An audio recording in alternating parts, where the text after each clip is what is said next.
Alright, what's up guys? My name is Zach and today I am driving a 1992 Subaru Loyale.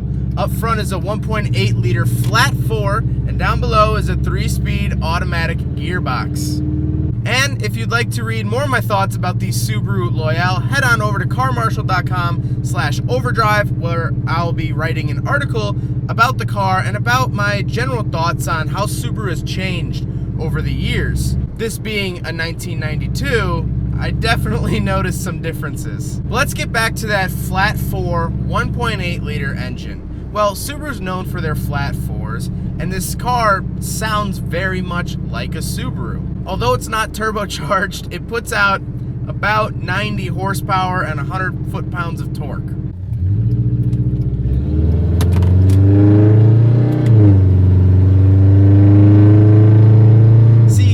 Bit of that Subaru, not whine, but you get that Subaru flat 4 sound in this car.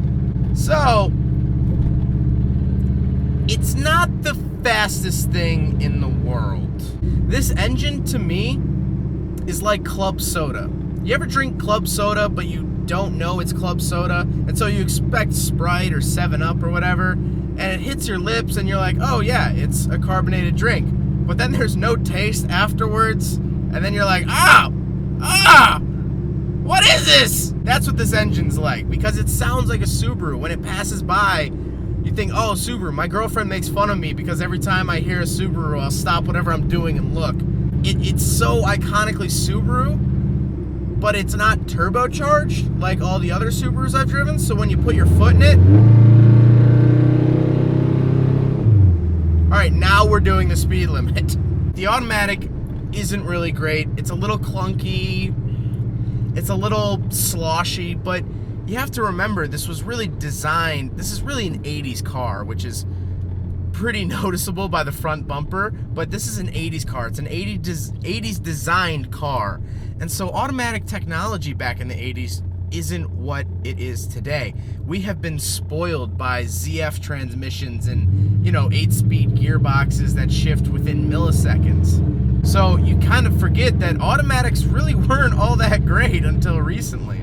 And some Loyales did come turbocharged, but unfortunately this is not the turbocharged version. I feel like it's also important to say that this is front-wheel drive. This is before Subaru really got into world rallying, and we'll get more into that in a bit, but this is front-wheel drive. This is before Subaru went all-wheel drive on everything.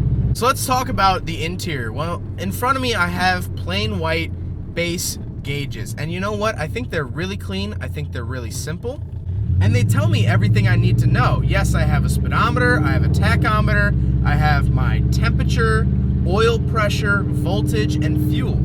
That's all I really need to know for a basic get-around car. Me being, into cars myself, that's all I really need to know. Next to the gauges are big chunky pods. I have my fan control, but above that I have this giant slider for my heat, and then I have all the different heating options.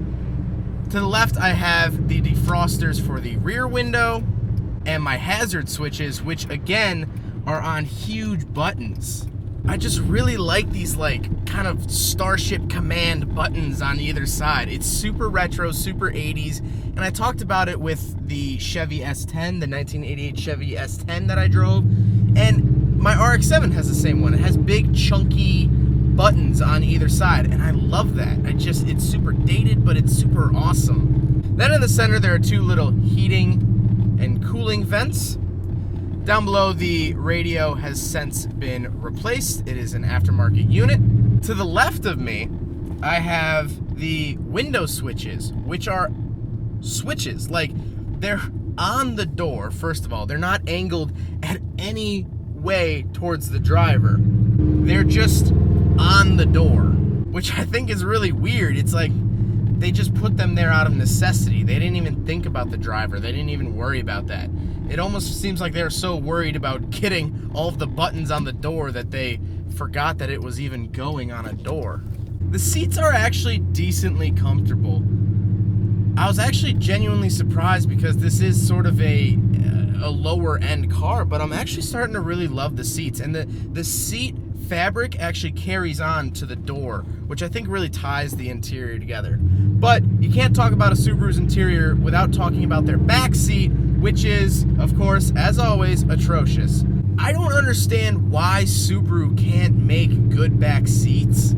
I don't know what it is. I don't know if they have like a secret plan to try to be, coupes, but with 4-door. I don't know what it is. But their back seats never, ever, ever, ever, ever have enough room. I complained about it in the Subaru Legacy GT review I did. I'm complaining about it now. I've been in multiple Subarus. Up until about 2013, anytime before 2013, it's bad. So I'm not smushed back here, but it's really not comfortable. It's really a space issue. It's not a comfortability. These seats are actually decent, but it's just a space. I'm just kind of cramped, and I don't know why Subaru does that. That being said, though, one thing I do love about this interior, and I'm sure you guys can see it, is the rear visibility is amazing. Jackson, who owns the car, which thank you, Jackson, for letting me do this review, Jackson has a really long driveway. And so backing out, I turned around like you do, or he has the aftermarket Broadway larger mirror. I could see everything. There's almost no blind spots. The blind spots are maybe that big. I was really genuinely surprised. This car has great visibility. Then again, that's the 80s for you. And I know this is a 1992, but I'm going to keep referring to it as an 80s car because really it was designed in, I believe, 84. So really, the heart and soul of it is in the 80s. Another weird quirk that I'm sure you guys saw when I mentioned the engine is the fact that the spare tire is in the engine bay. I don't know why Subaru did this. I don't know if there wasn't enough room in the trunk or, there was a ground clearance issue or what. But they put the spare tire next to the engine. So I hope you don't have to change a spare after you've been running your car for a while, because that will be a very warm spare. Another feature of the Subaru Loyale. Power seat belts. Now, because I'm wearing my University of Kentucky Dance Blue t-shirt, I figured I might as well make a Kentucky reference that has to do with this car. So think of this car like the soda Ale 8. Now, if you don't know what Ale 8 is, that's perfect. That's why I'm making this analogy. Very few people know what the soda Ale 8 is. It's bottled and it's made in Kentucky, and every time I'm in Lexington, I always make sure to grab a couple. But it's a very good ginger ale that people of Kentucky like. You can only buy it in Kentucky, but that's what this car is. A select group knows about them. I didn't really know about the Loyale until Jackson pulled up in one, and I looked at it and I thought, is that a Corolla? Is that, what is that? And he told me, he's like, no, it's a Subaru.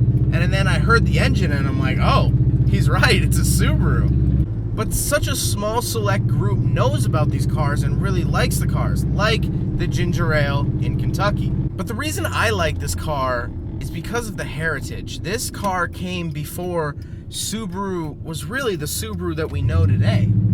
Subaru was just trying to make cars. But then once they entered the World Rally Championship and they started winning, and then they brought out the Impreza, and then they started turbocharging things, and then everything was all-wheel drive and turbocharge and flat four everything. Before all that, there was this. This is like the predecessor. This is like Subaru before its prime. It's like me in junior high. I really go out of my way to embarrass myself in these things. But if you wanted a Subaru in the 80s, this is what you got. And even the early 90s until the Impreza came around.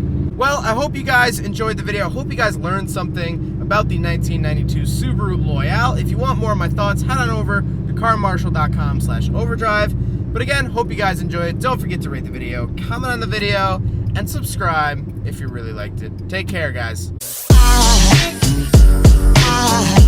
There goes a sight from my soul.